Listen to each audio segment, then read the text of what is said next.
We have coming to the stage right now a fantastic avant-garde, pyrotechnic, pre-nuclear, post-Civil War, brilliant, glib, incredible, metaphysical, anthropomorphic, comic, Bill Torres. Give it up for Bill Torres. Yeah. Thanks, Bobby. How about a hug? Do you remember all the adjectives? Thank you. Post-World War II comic. I want to say post-nuclear, pre-Cold War, post-industrial revolution comic.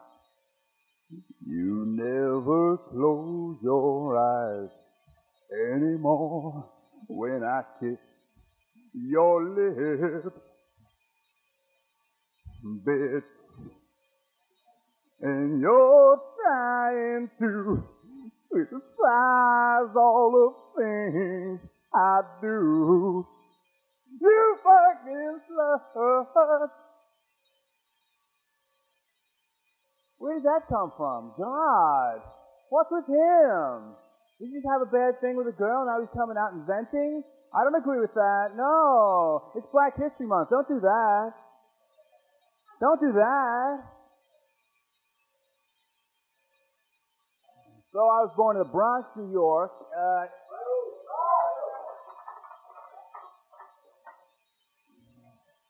In the 1960s. Now, notice I didn't say what year, because as a performer, you have to lie about your age every second of every day.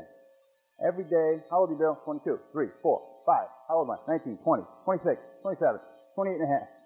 That's the thing about being a performer, is that, like, you go to acting school to teach you like to be truthful, be in the moment, be yourself, understand who you are.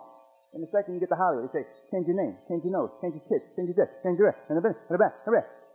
The contradiction that we all live under.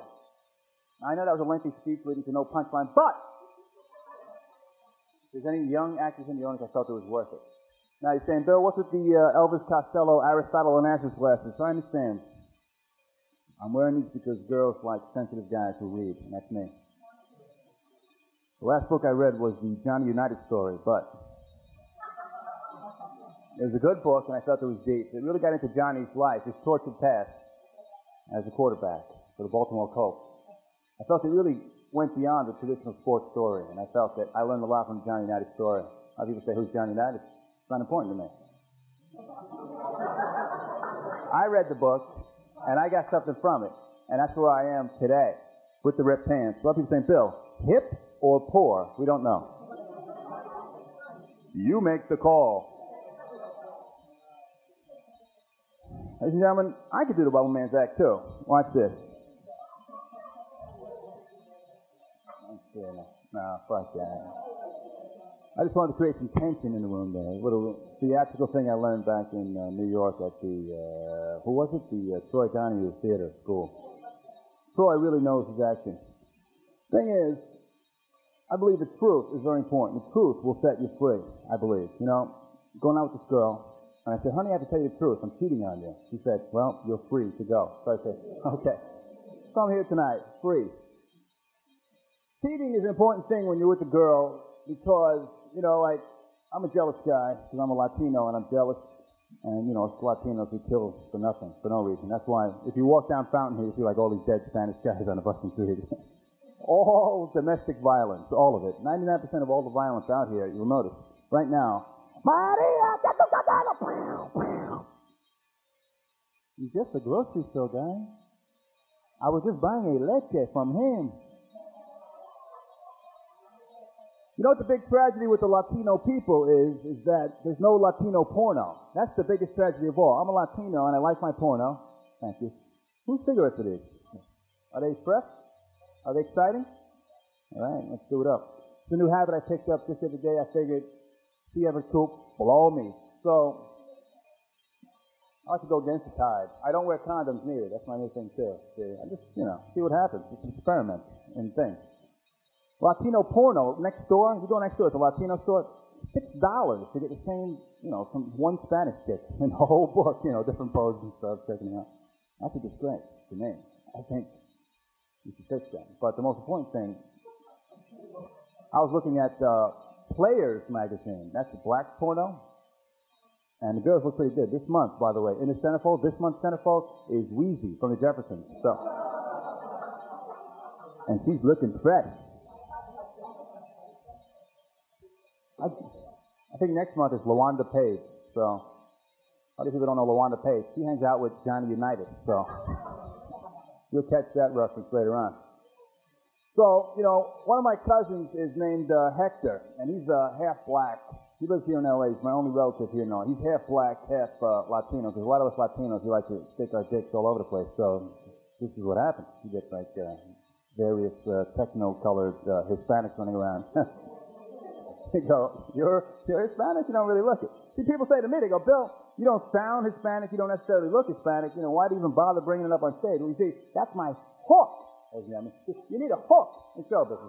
Like Danny Woodburn, he's got the hook over there, right, Danny? He's a little guy, he's got that hook. Everybody needs a hook. You ever watch these comedy shows late at night? You always got like a couple of white guys, a black guy. You get the 300-pound bearded Chinese lady, Got to have a hook. Sometimes you'll have an unfortunate handicapped person there, somebody missing their head, their skin, their arms, their legs, just an internal organ on a stool, like you'll see like the kidney comic up there, Hey, do you ever notice when you're processing fluids? Hey, Martha, do you see that kidney comic? Never seen anything like it.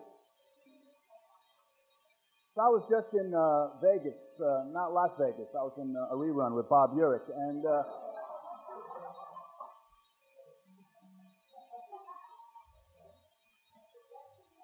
damn, that's embarrassing, though. This guy, my cousin Hector, that's what he says all the time. He's always embarrassed, perpetually embarrassed about his sexual proclivities and peccadillos. And, of course, the key word here in peccadillo is pecca. So the thing is, he's always going up to me, yo, man, Billy, check this out. Billy, check this out, man. This ever happened to you, man? You be making love to your woman and shit, right? You making love on the bed, and it's beautiful and shit, right? And then you moving all over the bed and shit, right? And then you fall off the bed and shit, and then you moving up the floor and shit with your lady and shit. That's beautiful. You're getting the rhythm going and shit. You're moving at a diagonal and shit, right? And then pretty soon you're outside the living room and shit, right? And then, you go out the front door, and then you be going down the steps and shit. Pretty soon, before you know it, you're on the 405 and shit, right? And the cop pulls you over and shit because you've been drinking and shit when you were making love and shit. Ooh, that's embarrassing, bro. That's embarrassing, man. Check this out. This ever happened to you, man? You ever be making love to your woman and shit, right? You be making some good loving and shit, and then a narcotics agent kicks the door open and shit, right? And then he shoots you in the back and shit, man.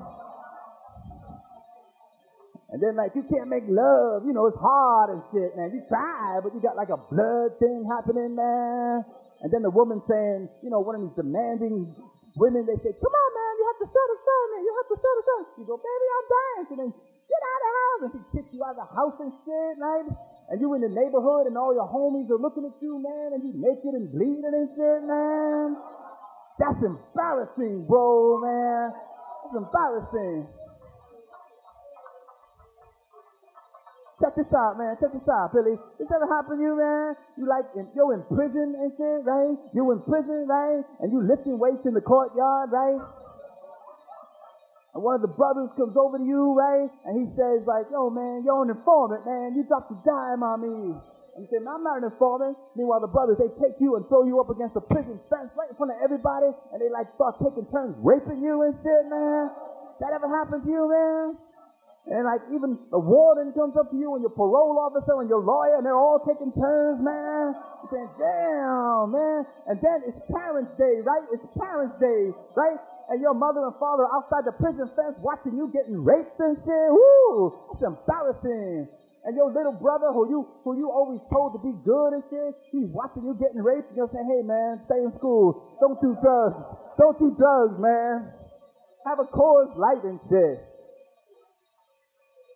That's embarrassing, man. That's all I have to do tonight, but thank you for the cigarettes tonight.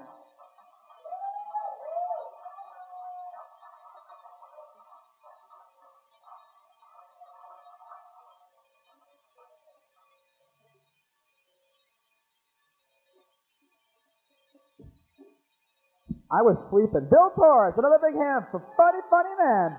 Been all over the city and on his way up and out and back and forth and all that good stuff.